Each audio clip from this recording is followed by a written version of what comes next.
ìdùnnú ṣubú layọ̀ bí ọmọ Ìyábọ̀ Òjó tí a ń pe orúkọ rẹ̀ ní PRICILLIA bí ó ṣe di bí ọmọ ó kò mọ̀ wípé arábìnrin tí a ń pè ní PRICILLIA yìí tí ó fẹ́ ọmọ Tanzania tí ìyá rẹ̀ jẹ́ Ìyábọ̀ Òjó ó di bímọ à ń fi ìgbà tí àkókò yìí a fi ń sọ fún yín wípé arábìnrin náà ó ti bímọ tí a ń pe orúkọ rẹ̀ ní PRICILLIA Ìyábọ̀ Òjó. Ẹ̀yin yẹn wá ẹ máa bá wa ká lọ bí a ó ṣe máa fún yín ní àwọn nǹkan tí ẹ nílò láti gbọ́ nípa ìbímọ arábìnrin yìí. Tó bá jẹ́ ìgbà àkọ́kọ́ tí ẹ ń wo fídíò wa nìyí, ẹ jọ̀wọ́ ẹ tẹ subscribe button láti máa rí púpọ̀ lára àwọn fídíò wa wò. Ojú tí ẹ fi ń wò wá kò ní fọ́, etí tí ẹ fi ń gbọ́ wá kò ní di láṣẹ Ìdùmarè. Ọpẹ́ ọmọ Àjíbóyè lórúkọ tèmi.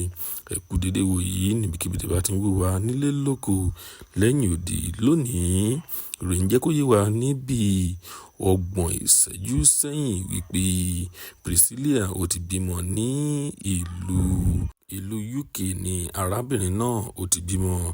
Kì í ṣe Nàìjíríà kọ́ ni arábìnrin tí a ń pè ní PRICILLIA tí ó ti bímọ o. Ẹ̀yin èèyàn wa, ìdùnnú ṣubú layọ̀ ni ẹ jẹ́ ká gbìyànjú láti máa gbàdúrà fún àwọn òṣèré wa torí wípé àwọn ìdojúkọ tí wọ́n máa ń dojúkọ.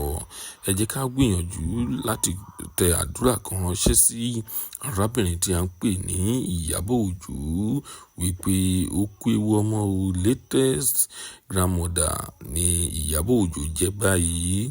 Ó jẹ́ latest grandmother o. Ó ní youngest grandmother in town báyìí. Ẹ̀yin èèyàn wa ẹ jẹ́ ká tẹ àdúrà kan ránṣẹ́ sí Ìyábọ̀ Òjó. Gbogbo ẹ̀yin fáǹsì arábìnrin yìí ẹ jẹ́ ká tẹ àdúrà kan ránṣẹ́ sí i lónìí. A kò ní rí jù báyìí lọ. Ìròyìn ní ṣókí tí a mú wá fún yín rí. Tó bá jẹ́ ìgbà àkọ́kọ́ tí ń wo fídíò wa nìyí, ẹ jọ̀wọ́ ẹ tẹ subscribe button. Ìrẹ́lẹ́jú gbogbo ọmọ rè ó tún di ọjọ́ mi, ọjọ́ rè ó dìgbà.